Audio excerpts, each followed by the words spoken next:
आज हम समझेंगे प्रेगनेंसी में ब्लडिंग क्यों होती है। प्रेगनेंसी में ब्लडिंग क्यों आता है। प्रेगनेंसी में ब्लडिंग आने से बच्चे को कोई परेशानी तो नहीं होती है। ब्लडिंग आने से हमें डॉक्टर को दिखाना चाहिए या नहीं दिखाना चाहिए। हमें कौन सा जांच कराना चाहिए जिससे हमें पता चले कोई परेशानी तो नहीं है। इसके अलावा कौन सी दवाई देने से प्रेगनेंसी में ब्लडिंग को रोका जा सकता है इमरजेंसी में। तो आज हम इसी के बारे में समझते हैं।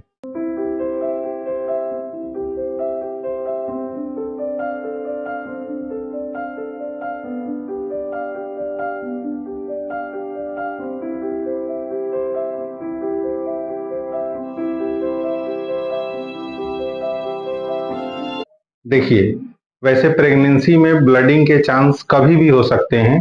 प्रेगनेंसी में ब्लडिंग के चांस तीसरे महीने में होने के अलग-अलग कारण होते हैं। जैसे किसी को पहले, दूसरे या तीसरे महीने में ब्लडिंग हो जाती है। किसी-किसी को होता है कि इंटरनल ब्लड क्लॉट हो रहा हो जिसके वजह से भी ब्लडिंग हो सकती है। या किसी को ऐसा भी होता है कि जैसे किसी का नाल बच्चेदानी से अच्छे से नहीं जुड़ा हुआ हो या चिपका हो या इंटरनल क्लॉटिंग ज़्यादा हो रही हो, इसके वजह से भी ब्लडिंग हो जाता है। इसे हम थ्रेटेड अबॉर्शन भी बोलते हैं। अब बात करते हैं तीसरे से छठे महीने में होने वाले ब्लडिंग के बारे में। इसके अलग-अलग कारण होते हैं। इसे हम मिड ट्राइमेस्टर के नाम से भी जानते हैं।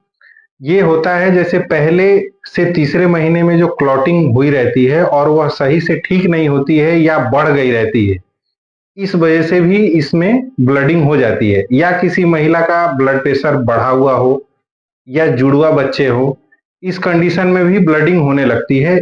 इसमें महिला को ज़्यादा सावधान रहने की ज़रूरत पड़ती है क्योंकि ये थोड़ा-सा ज़्यादा खतरनाक हो जाता है।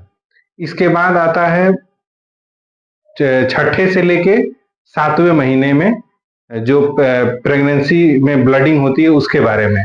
छठे और 7वें महीने में ब्लडिंग अगर हो रहा हो तो उसमें ये थोड़ा गंभीर मामला होता है। इसमें होता क्या है कि प्लेसेंटा और नाल काफ़ी नीचे आ जाते हैं, जिसके वजह से मरीज को बहुत परेशानी होती है और मरीज की जान का खतरा भी होता है। तो इस कंडीशन में मरीज को हमेशा डॉक्टर के टच में रहना चाहिए। डॉक्टर ने जो खाने-पीने को बोला है, जो दवाइयाँ बोली हैं, वो लेते रहना चाहिए।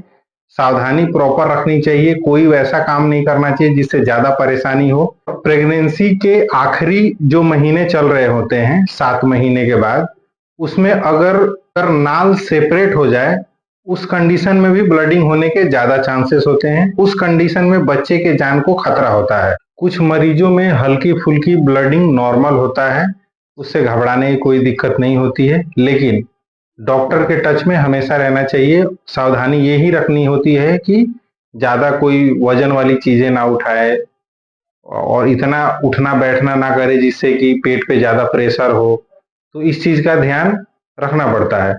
मैं कुछ दवाइयाँ इमरजेंसी के लिए बता रहा हूँ, लेकिन अपने डॉक्टर के सलाह से ज़रूर इसको लेंगे। बिना डॉक्टर के सलाह के इसे नहीं लेना है। जैसे अगर किसी को ब्लडिंग हो रही हो, नेक्सा टैबलेट आता है 500 mg की, इसे दिन भर में 2 से 3 बार लेने से ब्लड रुक जाता है।